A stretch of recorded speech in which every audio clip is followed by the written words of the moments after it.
Welcome to the channel ज्ञान question for learning. बात करते हैं 1 मई 2024 के करंट अफेयर्स की इंपॉर्टेंट टॉपिक्स। पहला है टैक्टिक एआई। तो गूगल के डीप माइंड ने फिर से डेवलप किया है और इवेल्यूट किया है टैक्टिक एआई को। ये एक मल्टी ईयर रिसर्च कोलैबोरेशन है जो कि लिवरपूल फुटबॉल क्लब के साथ की गई है। ठीक, ये एक आर्टिफिशियल इंटेलिजेंस का सिस्टम है जो कि प्रोवाइड करेगा टैक्टिकल इंसाइट्स को कॉर्नर किक्स में जो फुटबॉल में होते हैं। जैसे ये फुटबॉल का कॉर्नर है, यहाँ से किक होता है, कई बार पेनल्टी शूट आउट है उसमें, तो फाइन जब लगता है, फाउल होता है, तो यहाँ से ऐसे मारते हैं, गोल पोस्ट में जाता है। इसके रिगार्डिंग ये इवेल्यूशंस देगा, प्लानिंग्स करेगा। ठीक, इसे फुटबॉल के टीम मैनेजर्स यूज़ कर सकते हैं टैक्टिक्स के असिस्टेंट पे। ठीक, डेवलपर है इसका गूगल डीप माइंड, इसको याद रखना, ये पर्सपेक्टिव पेपर में आ सकता है। ठीक, नेक्स्ट बात करते हैं दूरदर्शन लोगो चेंज्ड कलर। तो दूरदर्शन जो बहुत सालों से चला आ रहा था, अपने बचपन में शक्तिमान वगैरह भी देखा इस पे। ठीक, उन्होंने अपने लोगों का कलर चेंज कर दिया है। पहले ये वाइट होता था, अब ये नारंगी हो चुका है। तो नेशनल ब्रॉडकास्टर है दूरदर्शन, जिसने अपना कलर रेड से सैफरन कर दिया। बीच में रेड हुआ था, ये उसे सैफरन कर दिया है। सैफरन माने ऑरेंज टाइप, नारंगी। ठीक, अब पॉलिटिकल पार्टीज़ का कहना है कि जो पब्लिक ब्रॉडकास्टर है उनका ये कलर जो है ये क्लोजली रिलेटेड है रूलिंग पॉलिटिकल पार्टी से, बीजेपी। बीजेपी इस कलर को यूज़ करती है और ये उनका कलर है। ठीक, तो ये कहना है कि इलेक्शन के बीच में ये जो किया गया है ना, ये उनका एक दाव खेला गया इलेक्शन से रिलेटेड। ठीक, डीडी जो है इसे पूरे देश में देखा जाता है विजुअल एस्थेटिक के रूप में, और ये पहली बार शुरू हुआ था 15 सितंबर 1959 को। डेट याद रखना, दूरदर्शन के क्वेश्चंस में ये वाली डेट पक्का पूछा जा सकती है कि कब पहली बार शुरू हुआ था पब्लिक सर्विस टेलीकास्टिंग सर्विस के तौर पे। ठीक, फिर ये ब्रॉडकास्टर बना डेली ट्रांसमिशन से, मॉर्निंग से इवनिंग के शोज़ के साथ 1965 में, जिसकी ट्रांसमिशन दिल्ली से होती थी। और 1976 में, ठीक, इसे इंफॉर्मेशन ब्रॉडकास्ट मिनिस्ट्री के अंदर लाया गया और 1982 में इसे नेशनल ब्रॉडकास्टर घोषित किया गया। तो ये 4 ईयर याद रखना, 1959 आया था, 1965 morning evening, 65 sorry 1965 morning evening broadcasting शुरू हुई थी। फिर 1976 मिनिस्ट्री के अंदर आया और 1982 ये नेशनल ब्रॉडकास्टर बन गया था। ठीक, पेपर में ये 4 चीज़ें पूछ सकते हैं। अब बात करते हैं एक्सरसाइज पूर्वी लहर। बहुत इंपॉर्टेंट है, नेवी की मिलिट्री एक्सरसाइज है। ठीक, जो कि ईस्टर्न कोस्ट में चलेगी। ठीक, ये भारतीय नेवी की प्रिपेयरनेस को बताएगा, जो कि मैरिटाइम सिक्योरिटी चैलेंजेस को मीट करेंगी। ठीक, इसमें शिप, सबमरीन, एयरक्राफ्ट और स्पेशल फोर्सेस, इंडियन एयरफोर्स के भी पार्टिसिपेट करेंगे।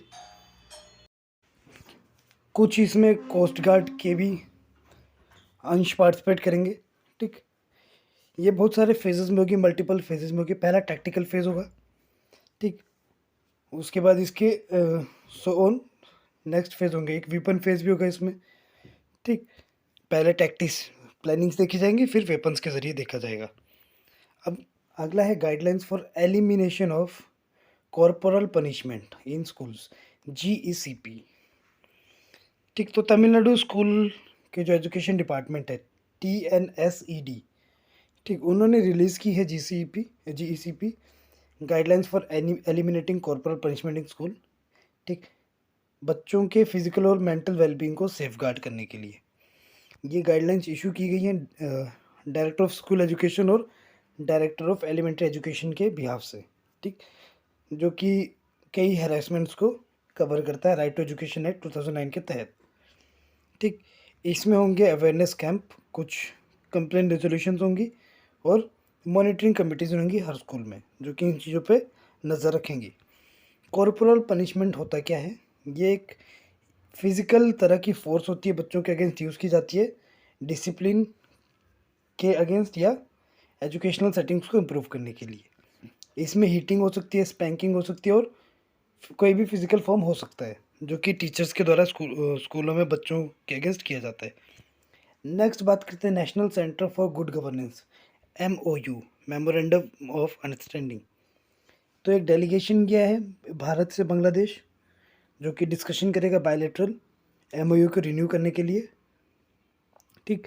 भारत के national centre for good governance NCGG और बांग्लादेश मिनिस्ट्री की पब्लिक एडमिनिस्ट्रेशन के साथ, ठीक। इसका प्राइमरी एजेंडा है कि ये नेगोशिएट करेंगे रिन्यूअल के लिए एमओयू को 2024 से 29 के पीरियड में, ठीक, जो कि mid career capacity building programme को बांग्लादेश सिविल सर्वेंट के जो उनको इन्हांस करेगा, ठीक। एनसीजीजी जो है ये एक ऑटोनोमस इंस्टीट्यूट है, डिपार्टमेंट ऑफ एडमिनिस्ट्रेटिव रिफॉर्म्स के अंदर आता है, पब्लिक ग्रीवेंसेस के भारत सरकार का अधीन, ठीक। नेक्स्ट बात करते हैं तामजा ब्लू होल, ठीक। तामजा ब्लू होल क्या होता है, ठीक।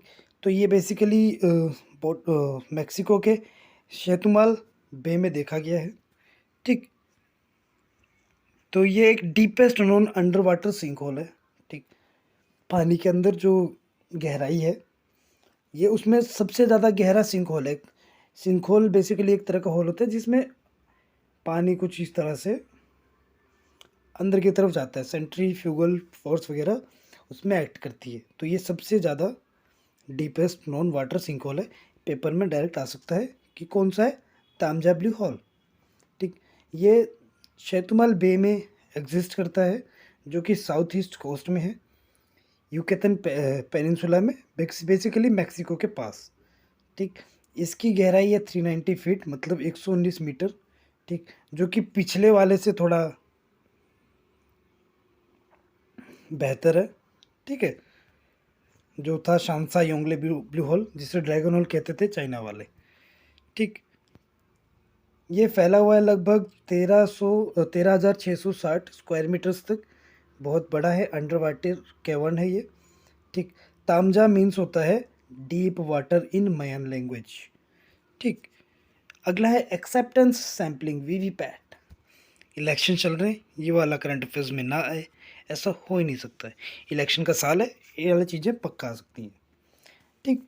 तो एक्सेप्टेंस सैम्पलिंग क्या है, ये एक स्टैटिस्टिकल मेज़र है जो कि क्वालिटी कंट्रोल करता है और अलाउ करता है कंपनी को, ठीक, प्रोडक्ट्स की क्वालिटी को डिफाइन करने के लिए, ठीक। स्पेसिफाइड नंबर ऑफ टेस्टिंग कितनी हो सकती है वो, ठीक। ये रिप्रेजेंटेटिव के सैम्पल्स को बेसिकली टेस्ट करता है, जो भी उनमें डिफेक्ट है उनको डिफाइन करने के लिए, जो कि एंटायर ग्रुप ऑफ प्रोडक्ट्स में काम आता है। इस प्रोसेस में पहले रहता है डिटरमाइनिंग द साइज़, प्रोडक्ट का साइज़ नापा जाता है पहले कितना है, ठीक। फिर काउंट्स में होता है कि कितने काउंट सैंपल होंगे, फिर डिफेक्ट्स कितने आ रहे हैं उसमें, ठीक, जो कि एक्सेप्टेबल, ठीक है। और ये रैंडम प्रोडक्ट्स चूज़ किए जाते हैं, ऐसा नहीं है कि पहला दूसरा तीसरा चौथा, ऐसा कुछ नहीं, ठीक। ये मॉडर्न इंडस्ट्रियल फॉर्म है जो कि 1940 से चला आ रहा है, ठीक है। नेक्स्ट बात करते हैं inflation expectation survey of house hold and consumer confidence, ठीक। आरबीआई के द्वारा रिसेंटली अनाउंस किया गया है inflation expectation survey of house hold, और दूसरा किया गया कंज्यूमर कॉन्फिडेंस सर्वे, ठीक। होता क्या है ये, तो ये बहुत ही बेसिक इंफॉर्मेशन प्रोवाइड करेंगे इनपुट्स के लिए बाई मंथली मॉनेटरी पॉलिसी के बिहाफ में, ठीक। तो आरबीआई को बेसिकली कितना क्या करना है देश के लिए, अपनी इकोनॉमी स्ट्रॉन्ग करने के लिए, वो चीज़ ये बताएंगे, ठीक। ये 19 सिटीज़ का सर्वे होता है बेसिकली, जिसमें गुवाहाटी, हैदराबाद, जयपुर, कोलकाता, लखनऊ, तिरुवनंतपुरम कुछ इंपॉर्टेंट सिटीज़ हैं, दिल्ली मुंबई तो हैं ये बाय डिफ़ॉल्ट, ठीक। इसमें रेस्पॉन्स लिया जाता है हाउस होल्ड के प्राइस चेंजेस में, जनरल प्राइसेस में एज वेल एज नॉर्मली, ठीक। 3 महीने पहले और 1 महीने बाद का, मतलब अगर आज की डेट में अगर आप काउंट कर रहे हो तो आज से 3 महीने पहले और 1 साल के बीच में जो भी 9 महीने का अंतराल था उसके बीच का डाटा इसमें लिया जाता है। Great rift valley dam burst, तो ग्रेट रिफ्ट वैली में डैम टूट गया है, ठीक। ये बहुत ही वेल नोन एक्सटेंसिव रिफ्ट है अर्थ के सरफेस में, जो कि अफ्रीका के ईस्ट पार्ट में बहता है रहता है, मौजूद है, क्या बेसिकली कई लोगों की इसमें मृत्यु हुई है डैम जब टूटा है यहाँ पे, ठीक। इसे केनियाज रिफ्ट वैली भी कहते हैं, और अब ये बाढ़ वगैरह से हालात ले आया है, ठीक। ईस्ट अफ्रीकन रिफ्ट सिस्टम कहते हैं इसको। ये जॉर्डन साउथ वेस्ट एशिया से शुरू होता है Indian ocean in central Mozambique के पास तक, ठीक। कंट्रीज जो ये कवर करता है वो अफ्रीकन कंट्रीज़ है Eritrea, Djibouti, Ethiopia, Kenya, Tanzania, Uganda, Rwanda, Burundi, democratic Republic of Congo, Malawi, Zambia और मोज़ाम्बिक को। ठीक, ये जो वैली सिचुएटेड है 3 टेक्टोनिक प्लेट्स मिलती हैं इसके पास, इसीलिए ये इस आपदा को झेल रहा है। ठीक, 40 मिलियन साल पहले ये आप मतलब वैली बनी थी। ठीक है, और यहाँ पे कई सारे जियोलॉजिकल फैक्टर्स मौजूद है, जैसे active volcanoes, hot spring, geysers या अर्थक्वेक्स वगैरह भी यहाँ पे होते हैं। ठीक, कई अफ्रीका के हाईएस्ट माउंटेन्स भी इसमें मौजूद है वैली में, जैसे mount Kilimanjaro, mount Kenya, mount Margherita. ठीक, रिफ्ट वैली में ही है। लोलैंड रीजन होता है जो कि अर्थ के टेक्टोनिक प्लेट से बनता है जब वो दूर होती है। ठीक है, नेक्स्ट बात करते हैं ग्लोबल लीडर्स ग्रुप और एंटी माइक्रोबियल रेजिस्टेंस। ठीक, तो ये बेसिकली वर्ल्ड लीडर्स को इंक्लूड करता है और ये एक्सपर्ट्स को सारे सेक्टर्स से, जितने भी सेक्टर्स हैं सबके, पॉलिटिकल एक्शन को एक्सेलरेट करने के लिए। ठीक, इंडिपेंडेंट ग्लोबल एडवाइजरी है, एडवोकेसी रोल प्ले करता है ये, जो कि अर्जेंसी को मेंटेन करता है या पब्लिक सपोर्ट या पॉलिटिकल मोमेंटम देता है। ठीक, इसे इस्टेब्लिश किया गया था नवंबर 2020 में। ठीक, IACG के रिकमेंडेशन के द्वारा, इंटर एजेंसी कोऑर्डिनेशन ग्रुप के रिकमेंडेशन के द्वारा। इसकी पहली इनॉग्रल मीट जो हुई थी वो हुई थी जनवरी 2021 में, क्योंकि बीच में 2 महीने का टाइम लग जाता है बीच में बाय डिफ़ॉल्ट। इसमें कौन कौन आता है? इसमें Food and Agriculture Organisation UN का, FAO। ठीक, United Nation Environment Programme, World Health Organisation, World Organisation on Animal Health, ये सब इसमें अपना योगदान प्रदान करते हैं। तो इन ऑर्गेनाइजेशंस को याद कर लेना, पेपर में डायरेक्टली ये पूछी जा सकती हैं। Next, project Ishan. Project Ishan क्या है? तो इंडिया ने एक इनिशिएटिव लॉन्च किया है, ईशान। ठीक, ईशान का फुल फॉर्म है Indian single sky harmonised air traffic management. Nagpur में शुरू हो गया ये। ठीक, 4 एयर स्पेस रीजन को कवर करेगा बेसिकली स्टार्टिंग में।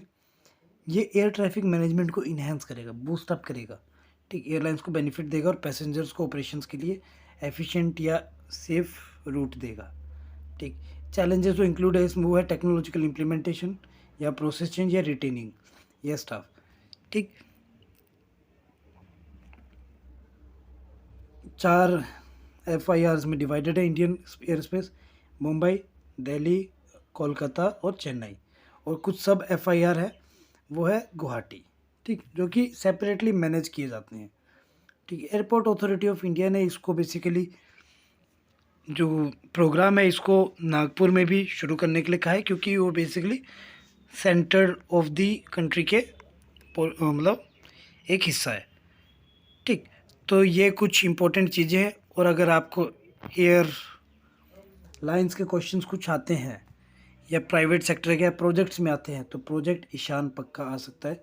इसको प्लीज़ अच्छी से समझ लीजिएगा। ठीक है, नेक्स्ट मिलते हैं हम कल के करंट अफेयर के साथ, अगले कल। Thank you and have a nice day. Please PDF को डिस्क्रिप्शन से डाउनलोड कर लें और आराम से एंजॉय करें करंट अफेयर्स। Bye bye.